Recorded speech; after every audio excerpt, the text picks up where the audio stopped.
Hello friends, this is a totally unscripted video. I'm totally out of the norm. I'm doing a bit of a spring clean at the moment. I've got a whole load of philosophy books that I really like and I really enjoy, but I'm probably not going to have to read anymore, and they're kind of taking up a lot of space in my house. Just out of this shot that you can't see, there's like an enormous pile of books here, some of which I'm just not going to read ever again, even though they were really good. I thought about taking them to one of those sites where you can sell your old books, but a lot of them have my highlighting in them and my notes in the margins. So the only thing I could really do with them would be to take them to a charity shop where, because a lot of them are pretty niche and esoteric, they'll probably just rot on a shelf for years and then get chucked in landfill. But then I thought, hey, I've got an audience out there who are really interested in niche esoteric philosophy. Maybe they'd like some of these books. So I've got a whole stack of really good philosophy books, and if you want them, you can have them. As I say, they do have my highlighting and my notes in the margins, which may increase or decrease the value of them depending on what you think of this show. So if you want any of my old books that I've been using to make this show, and I'll give you a list of them in a minute,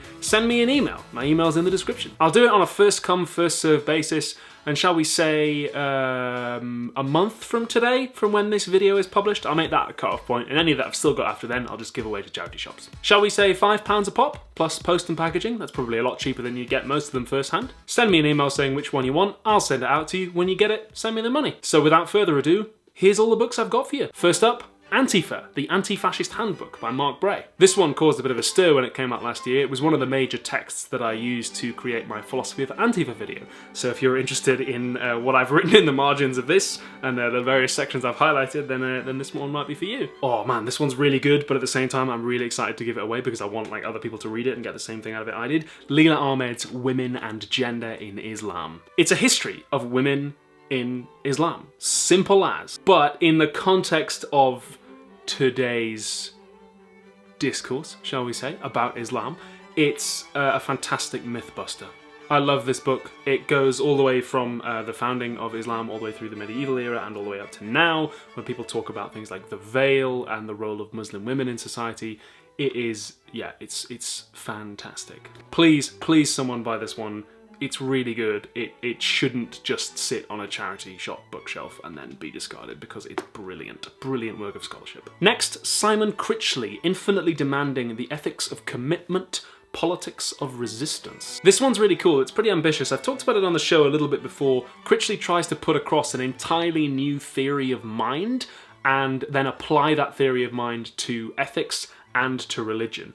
And if you end up reading my notes in the margins, you'll realise why I don't quite think he succeeds, but it is nevertheless a pretty ambitious and exciting project. Edward Sayid, Orientalism, or as I've subtitled it, Tropes versus a Third of the World's Population. This one's an absolute classic. It's about how the East has historically been represented in the West. It's very thorough, it's very comprehensive, it's required reading and a lot of university courses, so if you want to get a cheap copy of it, hit me up. Next up, Noam Chomsky and Edward Herman, Manufacturing Consent. This one is about the United States media and how it has, and how media generally has political bias and political leanings, and how it works to influence people as well. I remember finding it particularly useful, mainly just for the history, and they really go into detail and examine the case studies, like this is how this event was covered in the media, there were X number of articles that said this about it, and Y number of articles that said this about it. They really kind of do their homework, so it's well worth checking out. Next, Susan Faludi's Backlash. This one's really cool. If you've not heard of it, the idea is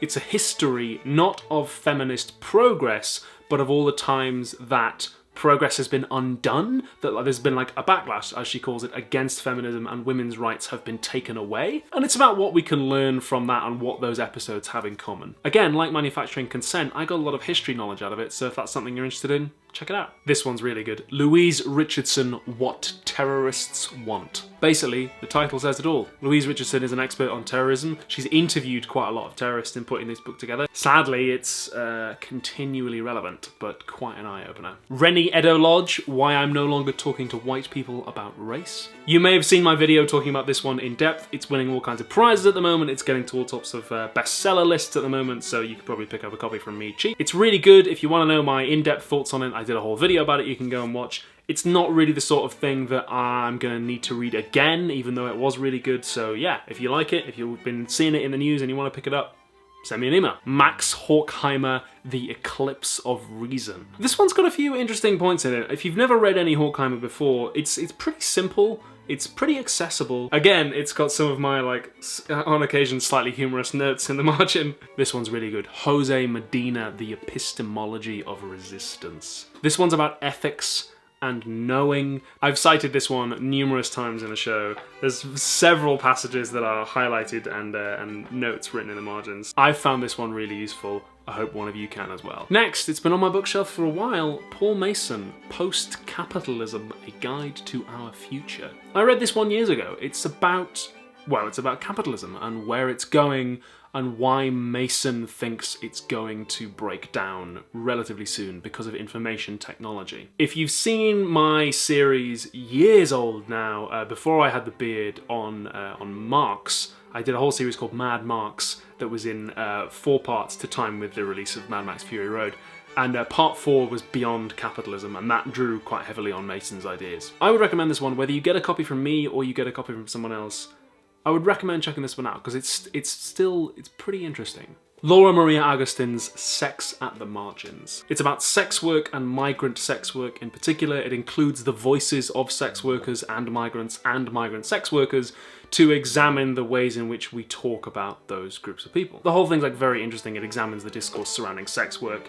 It was a real eye-opener for me. Makes a great pairing with Melissa Grant's Playing the Whore, if you ever have a chance to read that one. Last but not least, Deirdre McCluskey, The Rhetoric of Economics. If you've been watching the show recently, you might have seen I've referenced this one quite a lot. Large sections of it are highlighted, especially, I ran out of my highlighter, you can see. I ran out of my orange one partway through and then got a brand new yellow one and just went a bit sort of highlighter happy. So there's various points where like half the page is highlighted. It's about economics and examining economics through a literary lens. McCluskey herself is an economist, but she thinks that science and economics in this particular case can be examined for its literary content. This one was a real eye-opener for me, and again, like Women and Gender in Islam, it deserves better than to just sit on a charity shop bookshelf somewhere. Some of these, looking over them now, I really wish I could keep, but I just kind of don't have the space. I'm hoping to move to a different flat in the summer, in late summer, and yeah, I've got to get rid of some of this stuff, otherwise I'm just never going to be able to move. As I say, if you want any of these books, email me at some point during the next month. If you've got any questions about any of them, feel free to email me. I look forward to hearing from you, and I hope that together we can find good and loving homes